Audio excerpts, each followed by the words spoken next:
Voilà, il est 8h50 sur Studio Kalita et nous avons le plaisir d'être en ligne avec le Rav Moshe Boussou. Rav Moshe, bonjour, Boker Tov. Boker Tov, lachem, à vous et à tous les auditeurs. Merci beaucoup d'être avec nous ce matin. Nous avons le plaisir de discuter ce matin avec vous au lendemain de la Iloula de Baba Salé. C'était le 35e anniversaire de la disparition de Baba Salé et un peu partout dans le pays, on a célébré sa Iloula. Et Baba Salé, vous l'avez bien connu puisque vous êtes son petit-fils et que vous l'avez connu depuis votre tendre jeunesse. Il est le fils de, il est le père de votre mère et vous l'avez connu depuis votre tendre enfance. Alors avant de parler, de nous livrer un Dvar Torah sur la paracha de cette semaine, qui est une paracha très riche puisque c'est la paracha de la sortie d'Égypte, de Yetziat Mitzrayim, racontez-nous une anecdote qui se rapporte à votre grand-père que vous avez côtoyé, que vous avez même, dont vous avez été, on va dire, le méchamège pendant à plusieurs reprises lorsqu'il venait en France à l'époque, dans les années 70. Tout à fait. Baruch Hashem, j'ai eu ce privilège, si je puis me permettre. En tout cas, je peux me permettre aussi de dire, on ne peut pas parler de la disparition de Baba Salé. Oui. Il n'a pas disparu. Il est toujours présent. Il est toujours, je dirais même, Gdolim Tzadikim B'Mitatam Etam B'Chayem. On voit les effets et les résultats de sa grandeur encore aujourd'hui, après qu'il a disparu. Les miracles ne cessent de se réaliser par le mérite de ce grand tzaddik que, Baruch Hashem, tout l'âme Israël, on a eu ce mérite qu'Hachem nous a envoyé ce tzaddik pendant notre génération qui vraiment a besoin de tzaddikim de telle ampleur. Alors racontez-nous comment vous aviez l'habitude de le rencontrer, comment cette grande personnalité du judaïsme qui était pour vous votre grand-père, comment vous l'avez côtoyé, racontez-nous un peu. Bon, alors c'est vrai que j'étudiais à l'époque à la Yeshiva d'Aix-les-Bains et quand il venait à Paris chez nous, à 3 reprises, donc j'étais à ses côtés. Une des fois où je voulais, la deuxième fois où il était venu, ma mère n'osait pas m'appeler pour ne pas causer du Bitoul Torah. Mais alors là, mon grand-père Baba Salé lui a dit, mais ma fille, tu ne sais pas que Gedola Shimusha Yoter Milimouda, que servir les tzadikim, s'occuper des Gdolim, c'est plus important qu'étudier la Torah. Pourquoi? Parce que c'est une étude du côté pratique même de la Torah du judaïsme. Donc il se mérite vraiment d'être à ses côtés, de le servir et de voir sa kedusha, son ampleur. Une des choses que je peux me permettre de dire, c'est quelque chose que moi-même en tant que petit-fils, on aurait pu croire, bon, c'est mon grand-père, et donc tu ne sens pas quelque chose de spécial à ses côtés. Eh bien non. Chaque fois que je rentrais dans sa chambre, chaque fois que je m'approchais de lui, on sentait de l'électricité dans l'air. Et je pense que c'est la Shekhinah. Comme disent nos sages, que la Shekhinah réside sur les tzadikim comme elle résidait dans le Beth Amikdash. Aujourd'hui, les tzadikim, c'est eux qui remplacent le Beth Amikdash, et la Shekhinah réside en eux. Et plus c'est un grand tzadik, plus la Shekhinah est d'autant plus puissante et plus on peut la sentir. Et ça, c'est quelque chose que quiconque a eu le mérite de se rapprocher de Baba Salé, eh bien, a ressenti cette expérience extraordinaire, de sentir une quelque chose très spéciale, juste par la présence, avant même qu'il ait dit un mot, qu'il ait fait un geste quelconque. C'est la Shrina, ça ne peut pas être autre chose. Je pense que c'est là un des plus grands miracles qu'on peut raconter sur Baba Salé, parce que les miracles, il n'en manque pas. Baruch Hashem, ce qu'il disait se réalisait, Tzadik Gozer, Hashem Mekayem. Les histoires, vous en connaissez beaucoup. Bon, moi, si vous voulez que je vous rappelle une anecdote propre à cette période, oui. Eh bien, je peux me permettre de dire... C'était la fin des années 70, c'est ça? Voilà, plus ou moins. Ce que je peux me permettre de rappeler, je citerai le nom, et peut-être qu'ils écoutent, mais ils pourront même en témoigner. On avait à la Yeshiva, à l'époque, quand j'étais à la Yeshiva, j'étais pendant 6 ans avec Clément, un des rabbinim de la Yeshiva, le Rav Pinchas Ovadia. Oui. Le Rav Pinchas Ovadia était marié, ça fait quelques années, il n'avait pas d'enfant.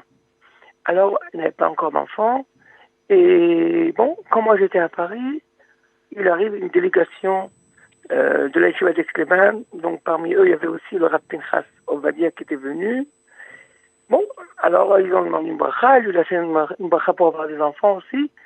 Ce que je me rappelle, c'est que à l'époque, j'avais la date en tête, quand est-ce qu'ils étaient venus, parce que c'est un moment qui m'avait marqué.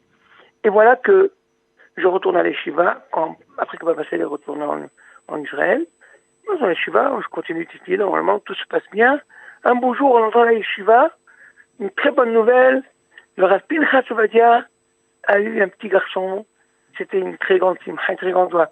Et là, j'ai vite fait le calcul rapide, je me rappelle la période, c'est exactement 9 mois après, qu'il était venu chez nous à Paris et qu'il a eu cette bracha.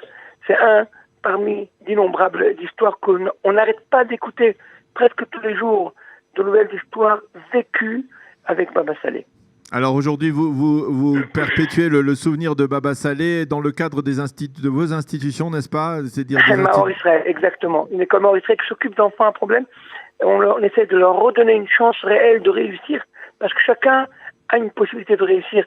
Je pense que aussi c'est quelque part un message de Baba Salé, parce qu'il considérait tout un chacun comme si c'était un enfant, oui. Un de ses enfants à lui. C'est extraordinaire comme il accordait à chacun l'attention et l'affection comme si c'était son fils. Il ne faisait pas de différence. Et avec une patience extraordinaire. Moi-même, je m'étonnais. Des fois, il était très fatigué. Et ma mère ou ma grand-mère lui disait « Mais ça suffit, maintenant tu es trop fatigué, laisse tomber. » Et lui, non. Il disait « Les pauvres gens sont venus de loin. Il faut leur donner ce qu'ils ont besoin.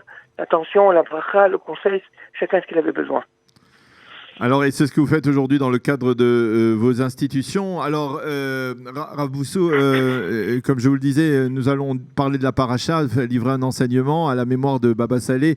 Qu'est-ce qui vous a particulièrement... Il y a de nombreux sujets dans cette paracha, hein, qui est une des parachiotes centrales de toute la Torah.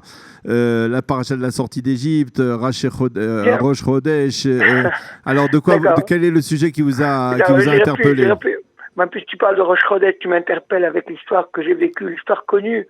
Lorsque Baba Salé, il ne voyait pas la lune, j'étais chez nous, on habitait au 80 rue des Archives, au 4e étage, et il n'y avait pas d'ascenseur. Pour lui descendre 4 étages, c'était pas du tout facile. Donc on a essayé de trouver la lune par une des fenêtres, mais comme il était très nuageux, on ne voyait pas la lune. Et les jours passaient, Baba Salé décide un beau jour, écoutez, vous ne trouvez pas la lune? Bon, alors je descends. Et là, ma mère et ma grand-mère ont essayé de le dissuader de descendre parce que c'était trop difficile. Attends encore un peu, peut-être on va voir la lune par la fenêtre. Non, il descend, on l'accompagne tous. Mon père d'un côté, moi de l'autre côté. Et on traverse la cour, on arrive à la rue, il tourne à gauche quelques 50 mètres. Et là, il lève sa canne devant le ciel et je me suis demandé à cette époque, pourquoi il lève la canne juste là? Et là où il a levé la canne, il dit, mais sors déjà, sors. Et là, tout d'un coup, les nuages s'éparpillent juste à cet endroit-là. On voit la lune et il a fait Birkat HaLevana avec une très grande simcha, très grande joie. Et il y avait même un policier à côté où il a vu une émeute. Il a dit donc, il s'est étonné au début, après quand il a vu Baba Salé, il s'est ressaisi. Et au contraire, il est resté là-bas pour surveiller. Et après, quand on a fini, justement, le Rav Frankfurter de Paris, il venait d'arriver pour le voir, il le rencontre en bas, et il lui a dit Shalom Aleichem, Aleichem Shalom, comme on a l'habitude de dire après Birkat HaLevana.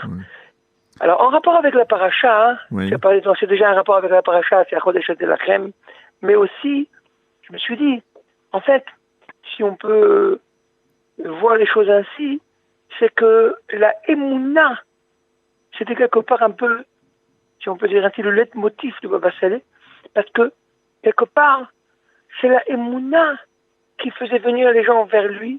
Oui. Et plus que ça, moi, une fois, lorsque je le voyais et je l'entendais, après que les gens partaient, après que les gens quittaient, après avoir fini de recevoir les gens, il écoutait tous les problèmes qu'avaient les gens et leurs malheurs et tout ça, il leur faisait des brachot, il commençait, après que son parti, il commençait à pleurer et à prier pour eux.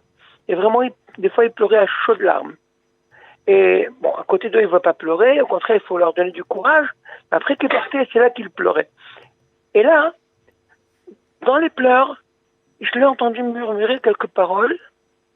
Et j'ai saisi, je me suis approché pour écouter, j'ai saisi qu'il disait « Anashim to'im bi.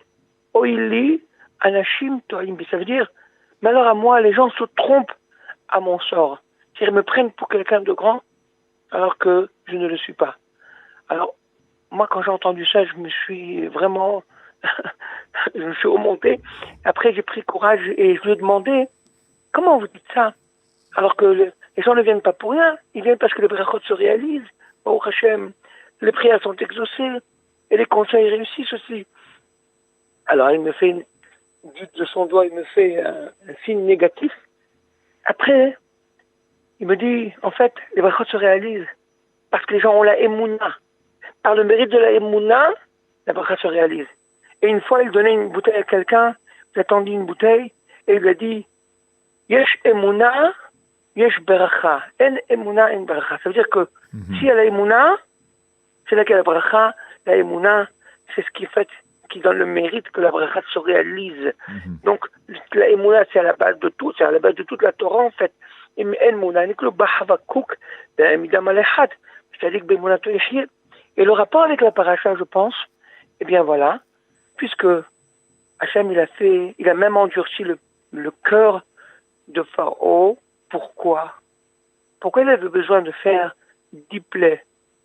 Il faut 10 plaies pour faire sortir les enfants d'Israël d'Égypte, avec une seule plaie. Oui. Ou même sans aucune plaie. S'il plaît à Hachem, alors il peut nous faire sortir d'un coup, sans problème. Il fait un miracle et c'est tout. Hein? Alors, la raison est claire et explicite dans la paracha. Le man shititi, ototai el bekirbo, ulman tesaper beodne bincha ou ben bincha et asher alalti bemitzrayim, vet ototai asher samti bam vidatem ki ani Hashem. C'est-à-dire qu'Hachem, il a fait tous ces miracles pour justement, il a endurci le cœur pour justement déployer ces prodiges, ces moftim, ces miracles, pour que nous puissions nous-mêmes raconter à nos enfants et à nos petits-enfants tous les miracles qu'Hachem a fait, pour que nous puissions vidatem qui a Hachem, pour savoir prendre conscience de la grandeur de Dieu. Hachem, c'est le maître du monde, et qui maîtrise le monde. En fait, si on peut faire le rapport aussi avec les deux grands événements constitutionnel du Ham Israël, c'est la sortie d'Égypte d'une part et le don de la Torah 50 jours après d'autre part. Le premier des 10 commandements, Anochi Hashem Elokecha Asher Hotzeticha Me'eret Mitzrayim. Je suis l'Éternel ton Dieu qui t'ai fait sortir d'Égypte. Mais pourquoi Hashem nous dit qu'il t'ai fait sortir d'Égypte? Il aurait bien pu dire je suis l'Éternel ton Dieu qui ai créé le ciel et la terre, qui ai créé le monde. C'est bien plus puissant, plus important. Eh ben, une des réponses qu'on dit, c'est parce qu'en fait, avec la création du monde, on ne voit pas encore qu'Hachem maîtrise le monde. C'est comme si quand on fait une voiture aujourd'hui, une voiture autonome, même si elle n'est pas autonome, en tout cas, tu dois acheter une voiture, le fabricant de la voiture ne la maîtrise pas, une fois qu'il te la donne, c'est tout, elle est à toi, tu fais ce que tu veux. Mais non, Hachem, après qu'il a fait le monde, il continue à maîtriser le monde. Et ça, dans quoi on voit ça? Dans la sortie d'Égypte, avec tous les miracles qu'Hachem il a fait, il maîtrise la nature, il décide quand il va y avoir telle ou autre plaie, quand elle va finir cette plaie. Et là on voit qu'Hachem maîtrise le monde. C'est la première réponse. Et en plus, ces miracles-là, ils les ont vus de ses yeux-là en Israël. Et en plus, ça les concernait directement, c'était pour les sauver. Donc ils étaient tout à fait concernés, ils ont vécu ça. Et donc c'est ce qui leur donne la émouna profonde de l'existence d'Hachem. Et comme quoi, il est là présent, il est là pour nous, pour nous sauver, nous mérite. Et donc, encore une fois, cette émouna, c'est ce qui est la base de tout. Et c'est pour ça qu'Hachem a fait tous ces miracles. Quelque part, le rapport avec Baba Saleh, c'est tous les miracles qu'il a fait, c'est pour montrer combien Hachem, il aime les tzadikim, combien Hachem, il écoute les tzadikim. Et c'est ce qui, quelque part, répand la émouna encore aujourd'hui. Autant de gens sont attachés à Hachem à travers le tzadik. Ils disent, moi je crois en Baba Saleh, pour moi Baba Saleh c'est mon rave. Mais les gens qui sont loin de la Torah et des mitzvot, mais le dernier lien, quelque part pour certains, c'est Baba Saleh, et quelque part il continue encore à diffuser la émouna partout dans le monde. Et c'est un peu aussi une des raisons pour lesquelles les miracles continuent encore aujourd'hui de se réaliser à travers Baba Saleh pour ce qu'on dit Vayosh Yaminu Bachem ou Moshe Avdo. La Emouna en Hachem passe par la Emouna en serviteur. Merci beaucoup, Rav Moshe Boussou, d'avoir été avec nous. Merci beaucoup d'avoir été avec nous et on vous souhaite bonne chance, beaucoup de briout et de harichut yamim pour continuer votre action et à propager donc l'enseignement de Baba Saleh. Merci encore d'avoir été avec nous et Shabbat Shalom. Shabbat Shalom à tout le monde.